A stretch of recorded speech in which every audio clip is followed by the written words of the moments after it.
मन भगवान के चरणों में लग गया। देखो भैया, सबसे ज्यादा खतरनाक एक ही है, वो है मन। क्या है? बोलो बोलो बोलो बोलो। अच्छा, मन किसी की बुराई करने में बड़ा लगता है। तुम रातों भर, अच्छा जितनी भी माताजी हरें बैठी हैं, सब बोलना नहीं चाहिए पर बोल देना चाहिए। अभी इनकी पड़ोसन की बुराई शुरू कर दो, आ इतनी ध्यान से सुनेगी कि बगल में कोई शोर मचा, हे चुप हो जा, चुप हो जा। हाँ। किसी की भी बुराई, केवल माताओं नहीं, सबकी आदत है, पुरुषों की भी आदत है। बुराई भर करो दुश्मन की, तुरंत कान चढ़ा करके सुनेंगे, बड़ा रस ले ले करके। हाँ हाँ वो तो है ही है ऐसे। अब हमें तो ज्यादा पता नहीं पर हमने सुना है, हमने भी ऐसा सुना है, मैंने है ही है, ऐसे ही है। आओ, बुराई सुनने में बड़ा मजा आता है।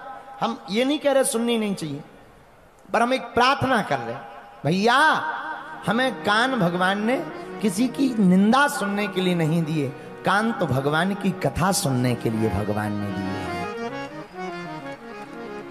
बोलो जय बजरंगबली, जय बागेश्वर धाम।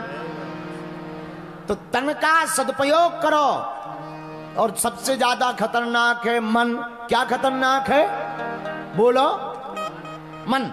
देखो कुछ लोग आते हमारे पास, इंदौर के 4 लोग आए, गुरुजी हमारा मन कथा में नहीं लगता है, क्या करें? हमका नहीं लगता तब भी बैठे रहा करो। क्यों? हमने कहा एक बात बताओ, तुम रेलगाड़ी पे बैठे? बोले बैठे। हम कहा रेलगाड़ी पे बैठने के बाद कभी ड्राइवर ने तुमसे पूछा कि तुम्हारा मन लग रहा हो तो हम चलें? रेलगाड़ी के कभी ड्राइवर ने पूछा कि तुम्हारा मन लग रहा हो तो हम चलें? रेलगाड़ी का ड्राइवर कभी नहीं पूछता मन लगे या ना लगे, वो तो मंजिल तक पहुंचा करके मानता है। उसी प्रकार कथा भी रेलगाड़ी है, मन लगे या ना लगे, बैठ जाना, मंजिल तक पहुंच करके ही मानोगे। बोलो सीताराम, जोर से बोलो। आगे भागवत में श्री विदुर जी का पावन प्रसंग आया। आहा, क्या कहना। विदुर जी महाराज साधारण नहीं है, धर्म के 3 अवतारों में से एक विदुर जी का अवतार है,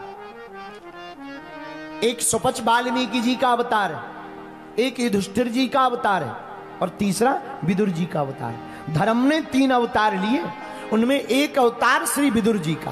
आहा, विदुर जी तीर्थाटन चले गए। क्यों?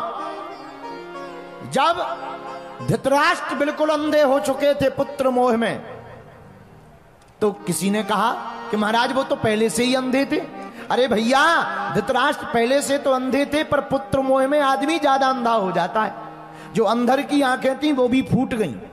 जब वो भी फूट गई, अधर्म बढ़ गया और पांडवों को एक जगह भी देने के लिए कौरवों ने मना कर दिया, दुर्योधन ने मना कर दिया।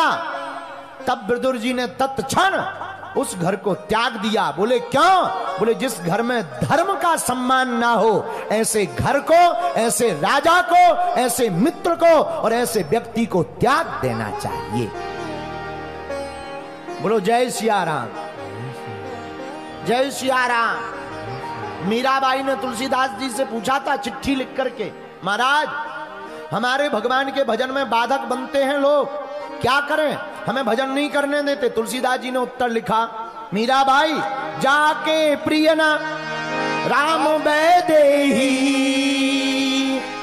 तजो कोटि बैरी सम यद्यपि परम स्नेही, यद्यपि परम स्नेही। मीराबाई जिसे राम प्रिय ना हो, जो राम पर उंगली उठाता हो, मेरे पागलों और इंदौर के लोगों हमारी बात को गांठ बांध लेना, जो काल्पनिक राम को बतावे, जो राम को झूठा बतावे, ऐसे लोगों की ठठरी बार देनी चाहिए। क्या? ऐसे लोगों का साथ करने से पुण्य नष्ट होते हैं, पुण्य क्षीण होते हैं। हम नहीं कहते, एक पद में वर्णन आया है, तज मन हरि विमुखन को संग, तजो हरि विमुखन को संग। जो हरि से विमुख हैं, ऐसे लोगों का संग त्याग देना चाहिए।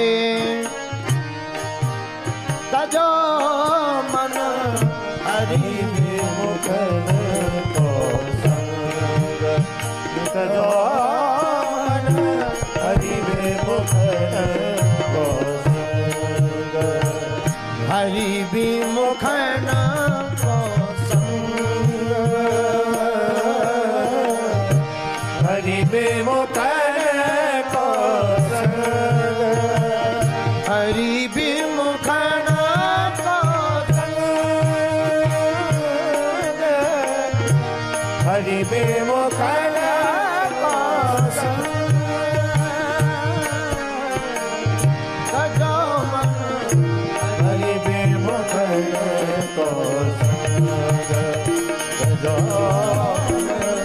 हरि विमुख को संग। जो भगवान से विमुख हैं ऐसे लोगों की संगत को त्याग देना चाहिए। बोलो जय सिया राम, जोर से बोलो। आप कहोगे गुरुजी किसी ने त्यागा है? हाँ, प्रमाण लो, किसने त्यागा? पूछो किसने त्यागा, पूछो, अरे पूछो।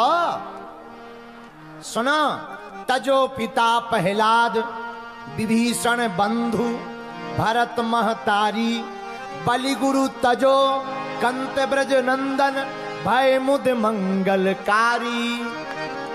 पिता को त्याग दिया प्रहलाद जी ने, तजो पिता प्रहलाद। भाई को त्याग दिया विभीषण जी ने, विभीषण बंधु। माता जी को त्याग दिया किसने? भरत जी ने। क्यों? क्योंकि राम को वनवास भेजा। भरत महतारी। बलि गुरु तजो, बलि ने गुरु को भी त्याग दिया क्योंकि वामन भगवान को यह कुछ देने से मना कर रहे।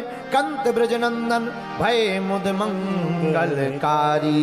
हर हर महादेव। तो विदुर जी ने रात के समय में ही अपना धनुष बाण रख करके चले गए। और जब चले गए तो कई दिनों बाद देखो भैया, विदुर जी कौरव पक्ष में धर्म के रूप में थे। रामायण में रावण के पास विभीषण जी धर्म के रूप में पक्ष में थे। और जब तक विभीषण जी रहे रावण का बाल बांका नहीं हुआ। इधर जब तक विदुर जी रहे कौरवों का बाल बांका नहीं हुआ। और जब विभीषण छोड़कर चले गए इधर विदुर जी छोड़कर चले गए, दोनों का विनाश हो गया। बोले क्यों? बोले जिसके साथ से धर्म छोड़कर चला जाता है उसका विनाश ही हो जाता है। हम नहीं कहते, रामचरितमानस में वर्णन आया, अस कही चला विभीषण जब ही, अस कही चला विभीषण जब आयु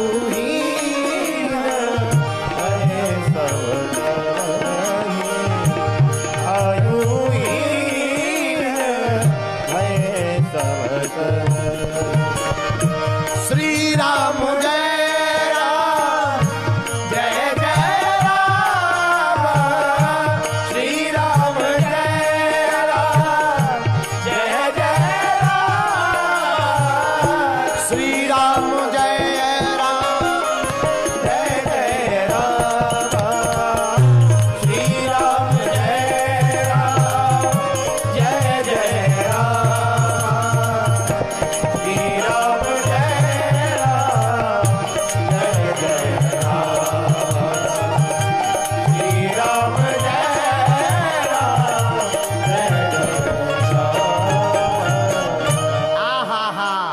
विभीषण जी ने त्यागा तो आयुहीन हो गए। रावण के सभी सेनापति और स्वयं रावण। इधर जब विदुर जी ने कौरवों को त्यागा तो कौरव भी आयुहीन हो गए। बोलो सीताराम। इस बात का अर्थ यह है कि अपने घर में कोई अगर धर्मात्मा हो तो उसकी पूजा पाठ मत छुड़वाना। पता लगे उसकी पूजा पाठ बंद हो जाए और तुम भी बंद ही हो जाओ। हाँ, हो सकता उसी की पूजा पाठ से बचे हो, उसी की पूजा पाठ के फल से तुम्हारी सुरक्षा हो। इसलिए घर में जो धर्म हो रहा हो उसके साथ कोई छेड़छाड़ नहीं करनी चाहिए। अपितु प्रतिदिन बढ़ाने के लिए प्रोत्साहित किया जाना चाहिए।